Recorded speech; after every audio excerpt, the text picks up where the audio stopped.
The Montreal Canadiens welcome in the Calgary Flames. It's the Canadiens' first home game in a dog's age. Gooley and Duck still not quite at 100%, so there are no changes to the forward or defense groups. The Habs are coming off of a very successful 7-game road trip in which they picked up 10 of a possible 14 points. In net for the Flames, Dustin Wolf, 14, 16, and 2. 290 goals against average and a 900 save percentage, a true number one goalie for the Flames.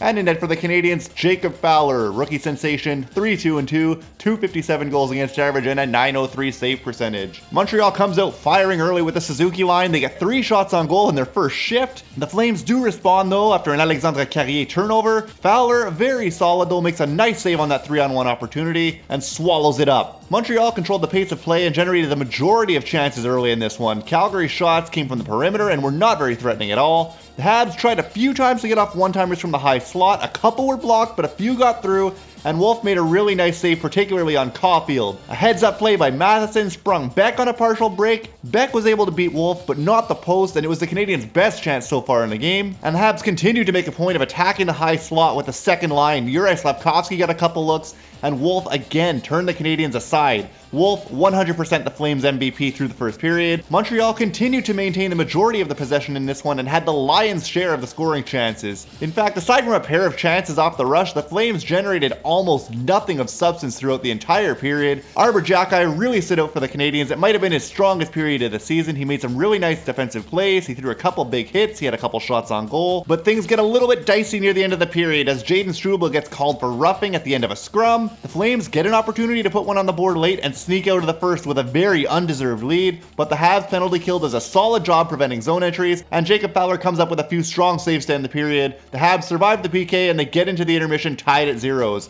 Montreal really dominated play throughout the first period, and they were quite unlucky not to get one by Wolf, who had a phenomenal period for Calgary. If the Habs continue to play like that throughout the rest of the game, they'll almost certainly come away with the win. Almost nothing needs to be changed from the Canadiens game. Keep working hard, don't get frustrated. You played a really strong period, the Flames generated almost nothing until that late power play. Come out in the second period and deliver another strong effort, you'll be fine. And it's not as good of a start for the Canadiens. The Flames hem the Canadiens' second and third lines in their own end early, and they come close on a few occasions. They put a couple of chances wide. Montreal, though, weathers the early storm, and on a really heads-up play, Alexandre Texier outweights Dustin Wolf and catches him cheating. Texier puts it over the shoulder of Wolf, sneaks it into the net, and he gives the Habs the first goal of the game. And if you want a guy to have a chance in tight with very little space, Alexandre Texier is exactly the kind of guy you want in that scenario. He gets one over the shoulder of Wolf. It's 1-0 for the Canadiens. Shortly after the Habs goal, Philippe Danault gets caught with a stick in on the hands of Stromgren. Stromgren definitely does a good job of holding that stick to his body, but the call does go against the Canadiens. The Canadiens penalty kill, though, again does a really nice job of keeping the Flames out of the zone until very late in the power play when Dobson actually has his stick break blocking a shot. The Flames take a couple of shots towards the net. Fowler holds the fort, and right as the penalty ends, the puck finds its way to Philippe Danault exiting the box.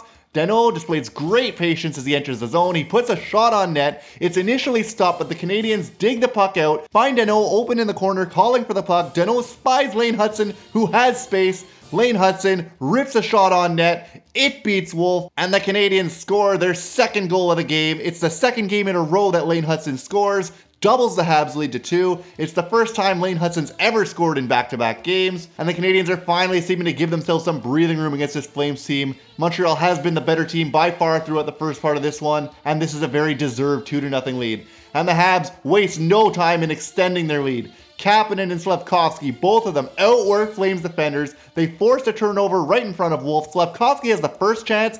It's stopped, but Kapanen is right there for the rebound. He puts it in for his 14th goal of the season, reinforcing what Kent Hughes said the other day, that Kapanen has the ability to become a bona fide second-line center in the NHL. His shooting percentage is extremely high. I don't think it's going to be a sustainable pace throughout the season or his entire career, but the kid's doing phenomenal. He's been really strong defensively, and he's producing offensively as well. Shortly thereafter, the Flames end up taking a really avoidable penalty for too many men. They put the Canadiens on the power play for the first time. Habs had a couple really nice looks on the power play. The first unit stayed out for almost the entire 2 minutes, which I love to see, and the power play culminated with the best chance the Canadiens got, but Slafkovsky just barely missed. He had a wide open net in front of him, but put it away from the net. The lead stays at 3. Arber Xhekaj takes the penalty for a high stick on a bit of a follow-through. Flames go on the power play for the third time. From that point on, you can tell the Canadiens transition to a really defensive style game. When late in the period, it's Joel Farabee who surprises Fowler with a shot that Fowler would definitely like to have back. He did have Demidov and Hudson both obstructing his view a little bit, but I'm sure Jacob Fowler will be the first to say that he should have had that one. The Flames get one on the board. They cut the deficit to 3-1. The Canadiens just have to avoid falling into the trap of becoming too comfortable with the fact that they're ahead. They've still got a lead, nothing to panic about, just keep working. You played a very good game so far. And they respond quite well. Cole Caulfield has a pretty nice look just before the end of the period. Dustin Wolf gets barely enough of it. The Habs make it to the end of the period with that multi-goal lead. They go into the intermission up 3-1. You've been by far the better team throughout the game.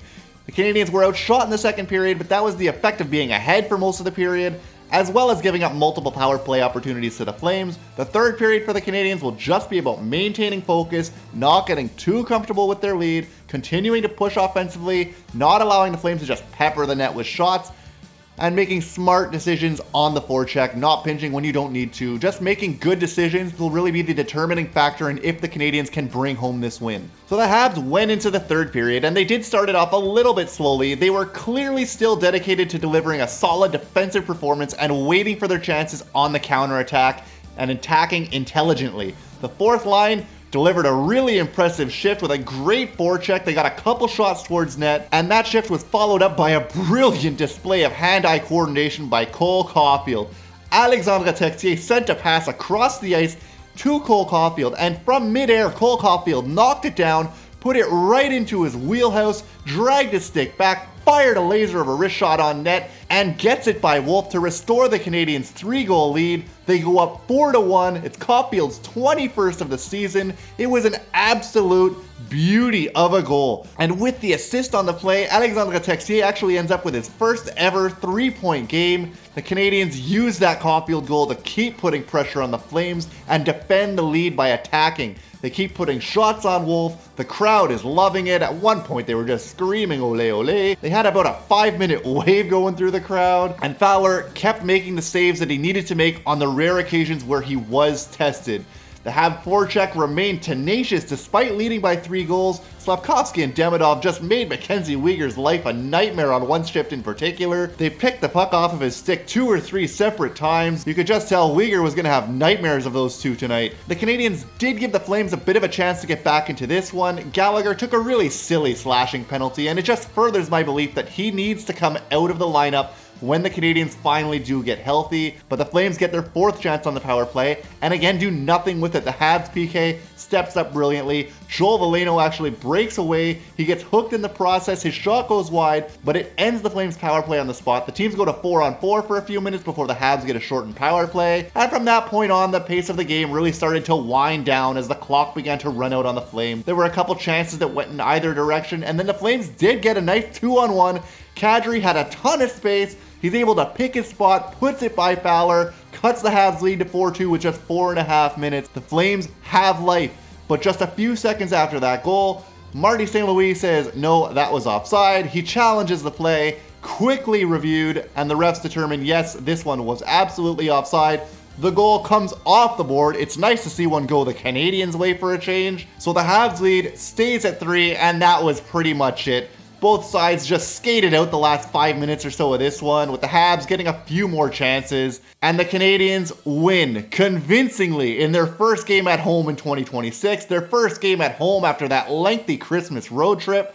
They finally seem to be putting a little bit of space between themselves and the wildcard teams in the Eastern Conference and the Atlantic Division in particular. They have a couple of huge Atlantic Division matchups coming up next with the Panthers tomorrow night and the Red Wings on Saturday. The Habs clearly had fun tonight. The crowd had fun all night long. You could tell the players and the fans really missed one another. Alexandre Texier got a great ovation from the crowd during the 3-star selections, and it's just so nice to see players succeeding who not only like playing in Montreal, but want to play in Montreal. And Texier said exactly that. He said, I want to be here. I'm happy to be here. Great job by the Canadiens, really convincing win, dominant performance, almost nothing to pick apart with the way that they played tonight. If they keep playing this way, the wins are going to start to stack up even more. Anyway, you guys, that's going to be it for me. Let me know your thoughts in the comment section down below. If you made it to the end of the video, please consider giving us a like and a subscribe. It really helps out the channel. Check out the Discord server. The link is in the description below, and have a great night, guys.